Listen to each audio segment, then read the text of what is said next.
Magandang gabi Pilipinas, mula rito sa Pag-asa Quezon City, narito na ang mga dapat ninyong malaman sa lagay ng panahon. Malaking bahagi ng Luzon ang binaha dahil sa pag-ira nitong habagat o itong southwest monsoon. Dulot yan ng lumabas na bagyong Henry na palakas niya po ito at nahatak. Sa aming pong social media post, kita yung mga malawakang pagbaha, lalo na sa Metro Manila o mantabay sa iba pa naming online updates. Sa taya ng panahon, isang panibagong low pressure area ang ating binabantayan sa loob nitong Philippine Area of Responsibility.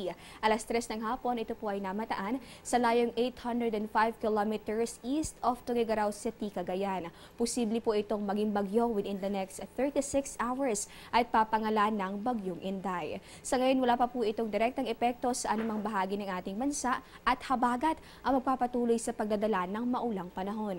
Sa mga susunod na oras, monsoon rains, ito po yung katamtaman hanggang sa kung minsan malalakas na mga pag-ulan ang ating inaasahan at dapat paghandaan dito yan sa bahagi ng Metro Manila, ganun din para sa mga lugar na sakop ng Ilocos Region hanggang sa Cordillera, Cagayan Valley, gitnang Luzon at pati na rin sa parte ng Calabarzon, ganun din sa Mindoro Provinces at sa May Palawan. Mag-ingat sa posibleng pagbaha o kaya ay pagguho ng lupa.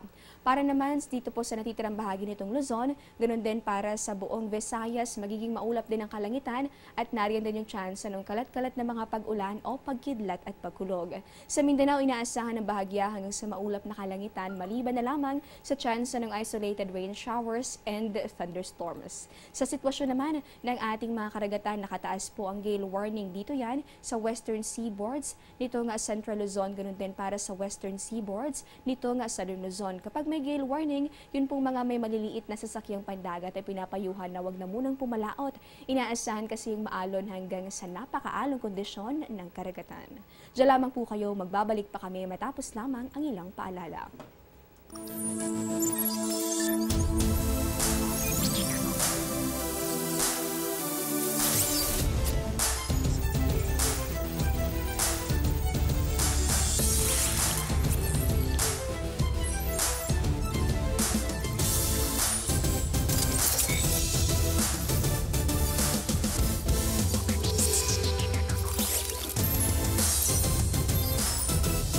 Experience the most engaging Inquirer yet.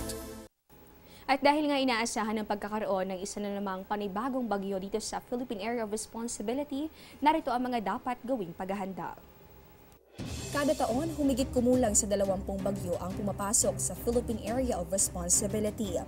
8 hanggang 9 dito, tumatama sa lupa at nagdudulot ng mga storm surge, pagbaha at landslide.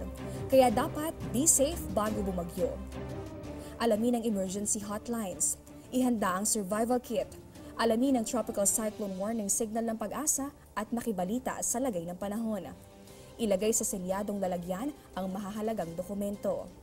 Ipaayos ang mga sirang bahagi ng bahay. Siguruhing may load at fully charged ang mga cellphone. Alamin kung saan ang evacuation area at lumikas kapag inabisuhan. Tandaan na ang kaligtasan na paghahandaan. Matapos sa mga pag-ulan, maraming umaasa na makikita muli si Haring Araw. Abangan ng sunrise along Metro Manila. Bukas ganap po yung 5:36 a.m. habang sunset naman tomorrow pagsapit ng 6:29 in the evening. Yan muna ang latest mula rito sa Pag-asa Quezon City. Ito po ang Panahon TV kung saan walang pinipiling panahon ang pagbibigay impormasyon. Para sa iba pang updates, sundan kami sa aming mga social media accounts. Ako po si Desiree Jonio. Magandang gabi at mag-ingat po kayong lahat.